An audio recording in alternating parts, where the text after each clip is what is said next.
Hello, this is the 188th edition of Catch of the Day, available on the Branch Talk YouTube channel. Today we're going to continue reading from a book written by Douglas Mitchell entitled The Four Carpenters, the Ensign, the Time of Jacob's Trouble, and the First Deliverance. Starting at the top of page 26, we read, Hence, to him that dasheth in pieces, the command is, Take ye the spoil of silver, take the spoil of gold, for there is none end of the store and glory of all the pleasant furniture. Nahum 2:9. Subsequent to giving this command to despoil Assyria, the Lord turns to the bloody city and pronounces upon her the resulting doom. Nahum 2:10-13. She is empty, and void and waste, and the heart melteth, and the knees smite together, and much pain is in all loins, and the faces of them all gather blackness. Where is the dwelling of the lions, the king's palaces, and the feeding place of the young lions, the dominion of the princes? Where the lion, even the old lion, the head king, walked, and the lion's whelp, the king's son, and none made them afraid? The lion did tear in pieces enough for his whelps, and strangled for his lioness queens, and filled its holes with prey, and his dens treasuries with raven riches.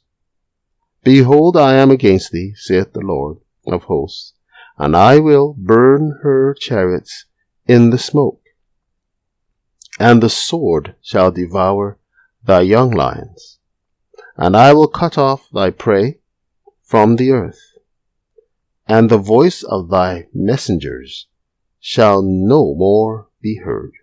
Track 14, 12-14. Note that the Assyrian is to flee away twice.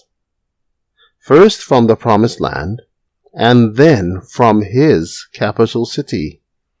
Bear in mind that Brother Hodder first wrote about the four horns and the four carpenters in 1932 in Shepherd's Rod Volume 2, before the truths of the kingdom in the promised land and Nahum's war were revealed to him. At that time he spoke of the four carpenters, which he identified therein as being Gentiles, as being used by the Lord in restoring his people, and the house of his worship. 2nd Shepherd's Rod, page 260. That is, he was speaking of the restoration of the people and the house of his worship in the spiritual aspect, irrespective of location. At that time he was speaking of the end of the times of the Gentiles, in the context of pagans no longer ruling in the church, and of converted Gentiles coming and building in the second antitypical temple, the church. Thus the issue of the Assyrian being the last Gentile power to be in control of the promised land, and his being cast out from there, was apparently not brought to his attention at that time in regards to the work of the four carpenters. Therefore, when the literal aspect of the end of the times of the Gentiles in the promised land was revealed, and what was to actually bring about the Assyrian fleeing from the land, the ensign, the voice of the Lord, etc., an inconsistency developed. That is, If the 4 carpenters, who were presumed to be Gentiles, are to be the cause of the 4 horns Gentiles being cast out of the land, there would have to be something that would qualify them, the presumed Gentile carpenters, to be considered the ensign.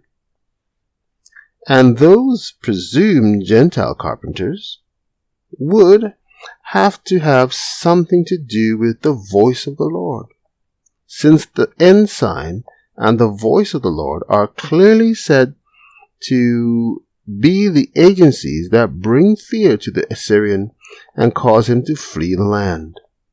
Yet, there is nothing in the Bible or in Brother Hardif's writings that even hints at the idea that some part of the Gentile nations that scattered Israel, Judah, and Jerusalem are to constitute the ensign from which the Assyrian flees.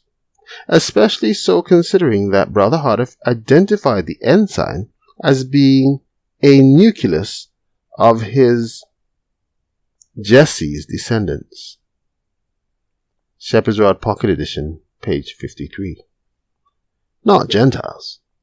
That discrepancy has remained unaddressed until now. Moreover, there is nothing to indicate that some presumed Gentile carpenters have anything to do with the voice of the Lord, which we will discuss later. But first we will look at another seeming discrepancy.